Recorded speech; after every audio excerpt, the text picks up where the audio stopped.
Presenting the new terrifying display of scientific horror! It came from Punk Hazard! A chilling tale of giant beasts that can devour you whole. You will scream at the hideous gargantuan yetis that prowl the snowy cliffs. You will cringe at the doings of mad, gassy scientists.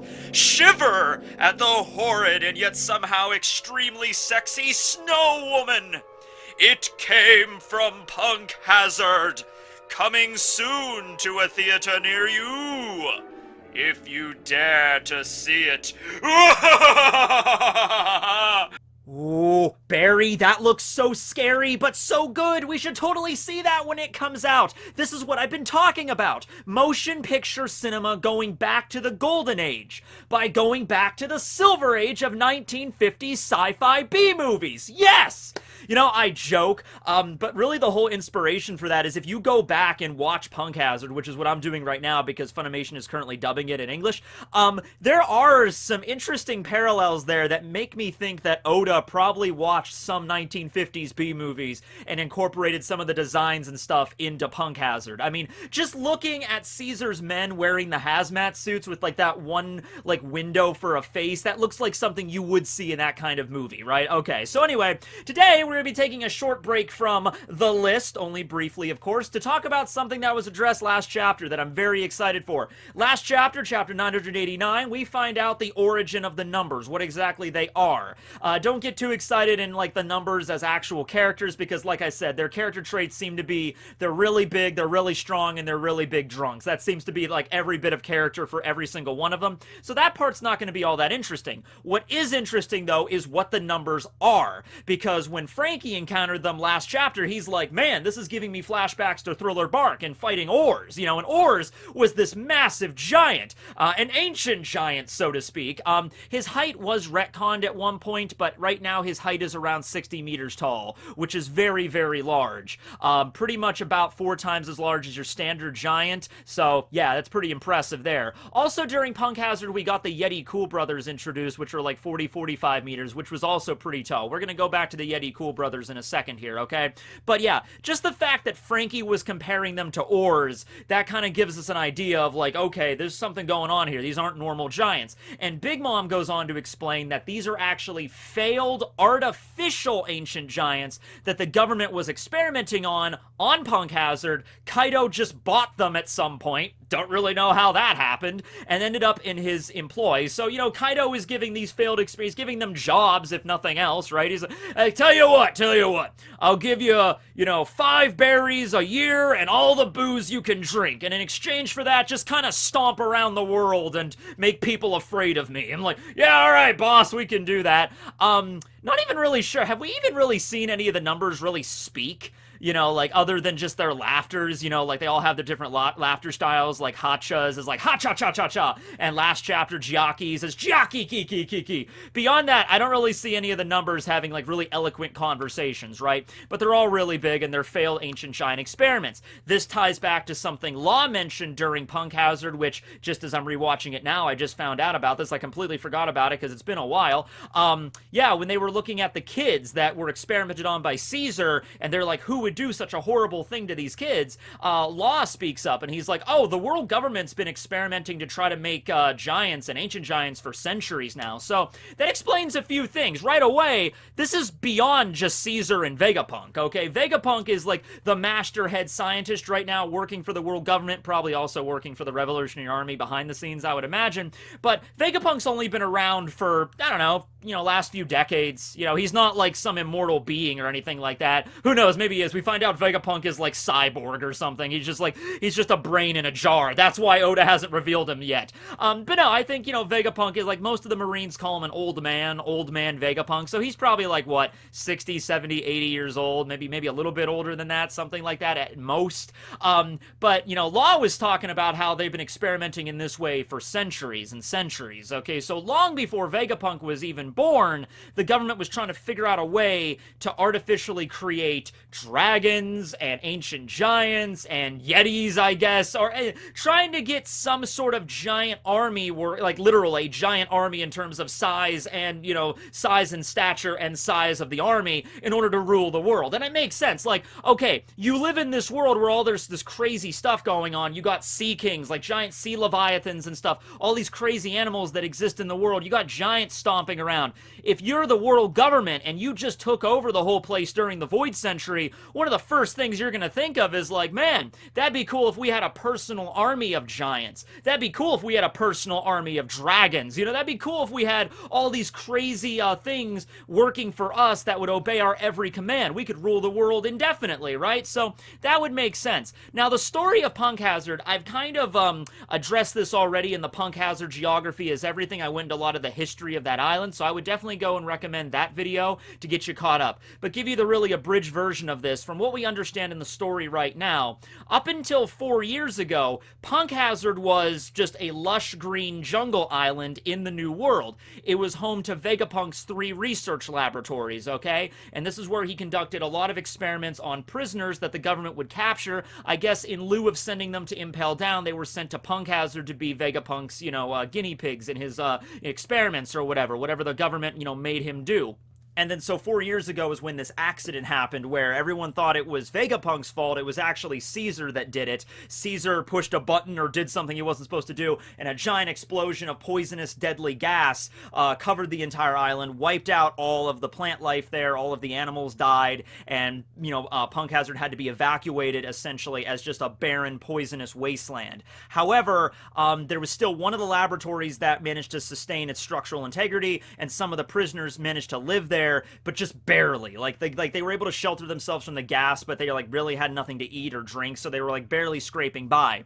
And they managed to last a whole year. So then a year later, so 3 years ago from the present storyline, keep in mind, this is 3 years ago, so this is even before Luffy went out to sea from Fuchsia Village. This was before the Straw Hat Adventure even began yet. 3 years ago, Caesar returned to the island, and he didn't purify the island. He didn't, like, remove all of the gas. He basically took all the poisonous gas from the disaster, clumped it together, fed it the axolotl fruit, and created Smiley. So he did that, and that's when Caesar started up his operation by himself on his secret lab, Vegapunk's old lab, on Punk Hazard, okay, and doing all his crazy experiments and beginning the gigantification experiments that Big Mom told him to do, doing the whole things with the sad, you know, creating artificial devil fruits for Kaido. You know, Caesar had his hand in many different kinds of diabolical soups, okay? And so, 2 years ago, to time skip, that's when Aokiji and Akainu showed up to Punk Hazard, had their big epic fight. I'm still kind of curious of what, like during that fight, what was Caesar and his crew doing? You know, like Caesar, they're on the island, it's just an empty wasteland, no one's bothering them, they're just experimenting with like various drugs and whatnot, and then all of a sudden, out of nowhere, just boom, boom, boom, like 2 Logia Awaken users are just fighting on the island, and Caesar's like, shit, no, what's going on? Into the panic room! You know, he goes into the panic room, he comes back out like 10 days later, however long Aokiji and Akainu's fight was, he comes out of the panic room and just half of the island is just the Arctic and the other half is just volcanic hellscape, and he's like, alright, who's not dead? Everybody make it out? Yes, master, we made it. I'm like, alright, back to work, I guess.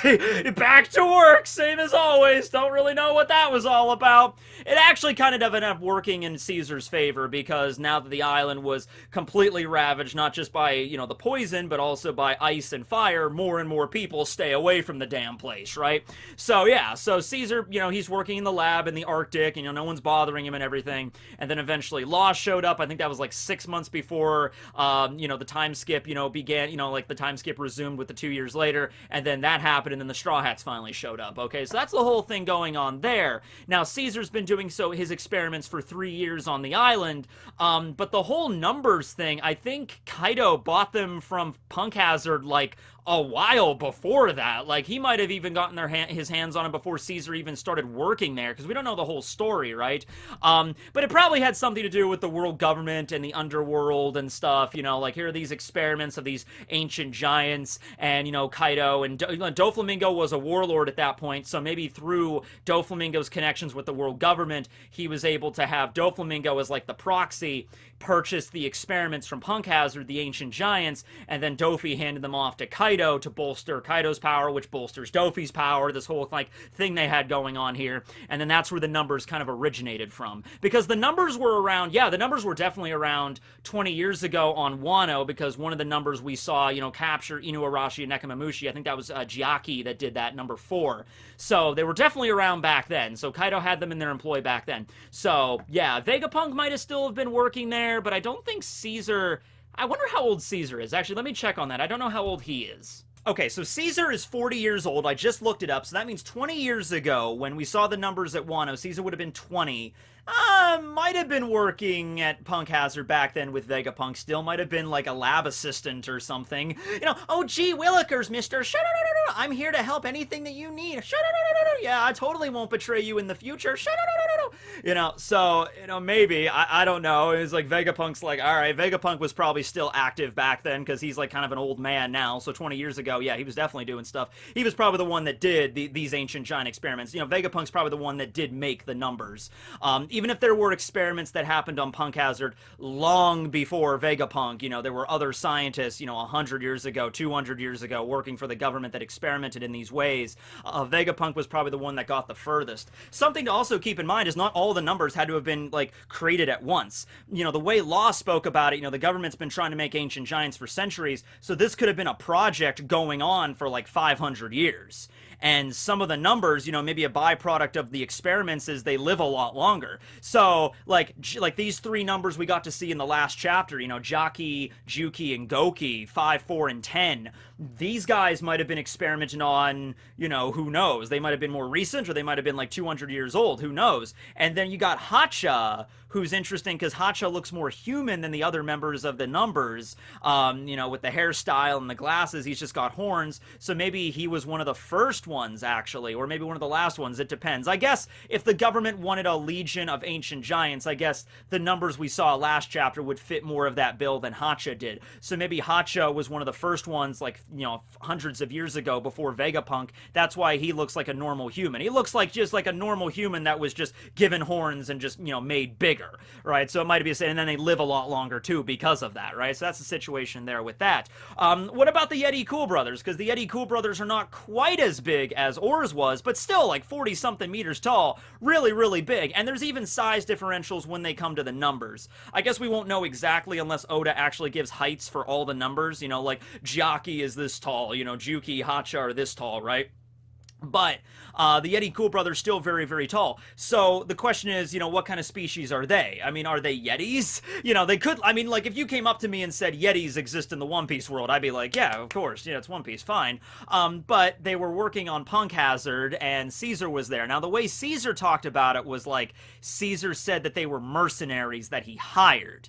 So it's possible, though, now that we know what actually happened, what if this is what went down? What if one of the ancient giant experiments created the Yeti Cool Brothers, Scotch and Rock?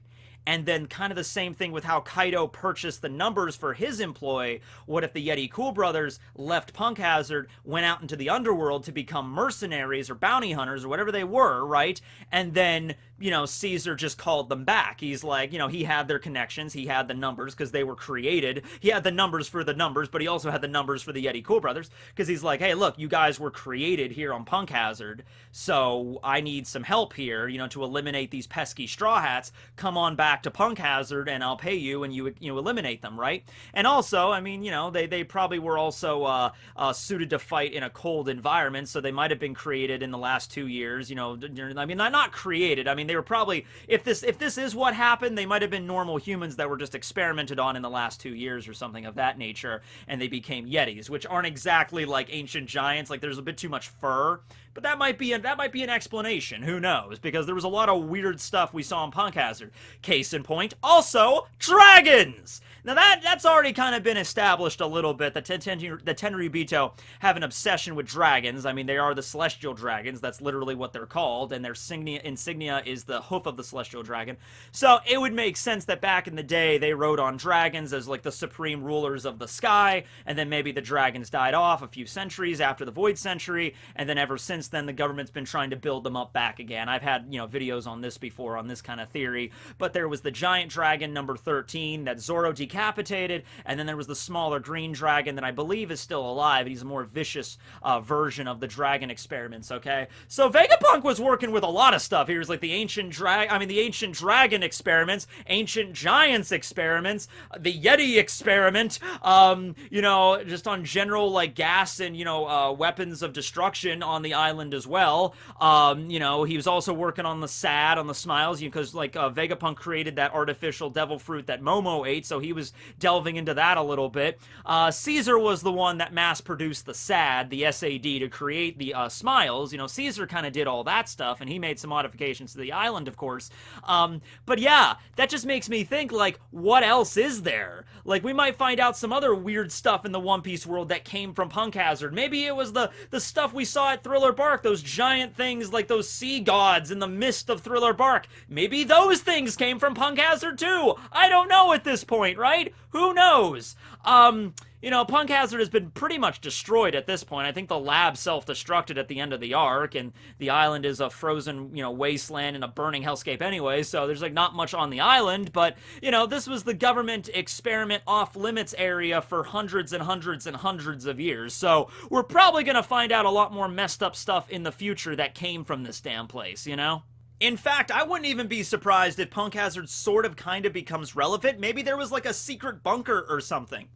Maybe there was a place that nobody knew about except for Vegapunk, not even Caesar, and ever since Akainu and Aokiji fought there, the entrance has been sealed. Well, there might be a point where Vegapunk is like, okay, I'm gonna help out the Revolutionary Army and we're gonna dethrone the world government, we're gonna get rid of the Tenryubito. But I need to return to Punk Hazard, and I need to find my, like, secret experiment that I kept there. And maybe Smoker and Tashigi are with Vegapunk at this point and be like, well, Punk Hazard's been frozen over and burned, and it's been, like, the labs are all destroyed. He's like, no. There's a secret location I kept there. It's probably frozen miles under the ice, but Vegapunk's a scientist, so he would definitely have experiments and stuff to, like, melt the ice or break through it. And he's like, okay, here's a secret hatch or whatever. And he's like, oh, man, what's under there? And he types in the secret code, and he's like, all right, let's go in there. Like, all right. So they go down into Vegapunk's secret bunker, like a mile underneath Punk Hazard, and Caesar didn't know about this place, and he, like, pulls a lever and all the lights turn on, and then boom, right there is Cell. Yeah! Vegapunk's like, this was my secret experiment that I've worked on for over 50 years. I never thought I'd see the day where I have to activate it. The cells of the most powerful beings in the entire world. Sengoku, Rocks, Garp, Whitebeard, Big Mom and Kaido, Wang Ji! You don't want to tell me how hard it was to get the cells of Wang Ji, but they're all right here. And he wakes up One Piece Cell, and then Cell goes and destroys all of Marijois.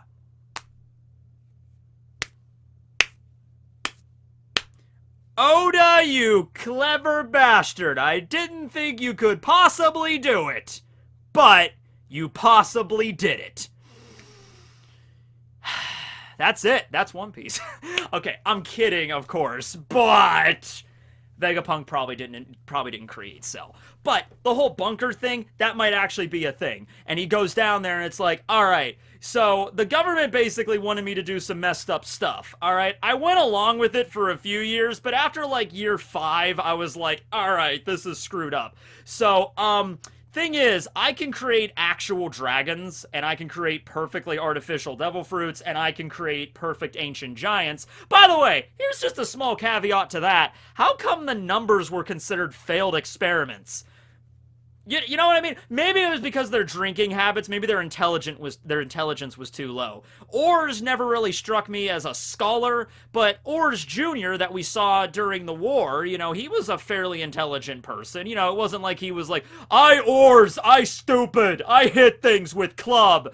Ors Jr., he had a really good relationship with Ace and Whitebeard. He had a sense of honor and, like, all that kind of stuff. So, Ors Jr., he wasn't super smart, but you know what I mean. So, maybe that was the issue. Maybe that was like they were failures. I'm just saying, if you're gonna create ancient giants to work for you, I guess the three things that are important is that they're big, they're strong, and they listen to you. Well, the numbers are definitely big and strong, but maybe they don't take orders too well. Maybe even Kaido is having a hard time to kind of rein them in. Even the Calamities, like Queen and everybody, were like, oh man, the numbers are coming? Oh man, all those drunks do is just drink, and they don't even follow orders well. Ah, great. And we've seen that throughout this entire battle at Onigashima. Every time one of the numbers show up, it's usually just like, oh, how you doing? Bam, bam! And they just bash in the entire freaking room they're in, right? Nangi kind of listened to Jack when Jack took his little crew up to the roof to fight against the minks and the scabbards. So Nangi kind of listened to orders there, but a lot of the other numbers, whenever they show up, they just beat stuff up. Point is, though, Vegapunk's like, oh, I have the technology to make these perfect dragons, perfect ancient giants. I just didn't give it to the world government because I don't want them to have that technology. I don't want them to have an army of ancient giants, because that seriously would be bad, right? So maybe Vegapunk, like, stored all of his data or his samples or anything, or all the technology he needs in this secret location. They got to go back to Punk Hazard. But then there's other stuff too. He's like, oh no, there's other stuff that I created too. Like, did you know, like, during the Void Century there were giant scorpions walking around? Yeah, I have giant scorpion DNA, and I can make giant scorpions whenever I want. Giant spiders, they existed too. I have that right here. Like, it's just like he has an entire thing of just like experiments that he could just like open up and just pop in and just giant spiders, giant wasps, whatever he wants, He's Vegapunk, right? He's been experimenting on this shit for years, right? And it's all maybe still stored in Punk Hazard. So yeah, maybe zombies. I mean, not even like the zombies that Moria did, but like maybe he could literally bring people back from the dead and operate like Giselle Guell's power from like Bleach or something, right? And just like, I can make science zombies, the best kind of zombies. It just kind of opens up all the possibilities. Vampires? Maybe Vegapunk invented vampires on Punk Hazard. At this point, would you be surprised? There is a vampire devil fruit that was shown. Patrick Redfield had it. It was in a video game. Not really vampire, but the ability to, like, turn into a bat and you can, like, suck life energy. But not 100% a vampire, but close to it. But hey, once again, if you're gonna say Vegapunk created Frankenstein's monster, Vegapunk created a freaking mummy, Vegapunk created a damn Dracula. Yeah, army of Draculas! It's like, guys... That's even more ridiculous than the cell theory. It's just like, okay, imagine Vegapunk, and I'll leave you out on this. Imagine Vegapunk, he's in his laboratory, Tashigi and Smoker show up with the kids from Punk Hazard, like Mocha and everybody, and Vegapunk's like, oh no, what did Caesar do to these children? Oh, okay, we'll find a cure. And Tashigi and Smoker are like, man, the world government's really corrupted, and Vegapunk's like, oh yeah, I know. Don't worry, we're gonna take care of them. But first, you guys have to escort me back to Punk Hazard to my old research lab. Underneath there's a bunker with an army of vampires. And once I activate the vampire army, they will all turn into bats and flock toward Marie-Joie and then eliminate and suck the blood of all of the celestial dragons. And then we'll be good. And Vegapunk is just like, he's like, I'm a scientist, right? And Smoker and Tashigi are like, sure. Okay, like, we'll do that, sure, okay. So yeah, let me know what you think below on how the whole thing with the numbers and Kaido went, how he purchased them, and what other kinds of hellish, 1950s sci-fi monstrosities exist on Punk Hazard. So yeah, let me know. Tekking101 and Barry, signing out.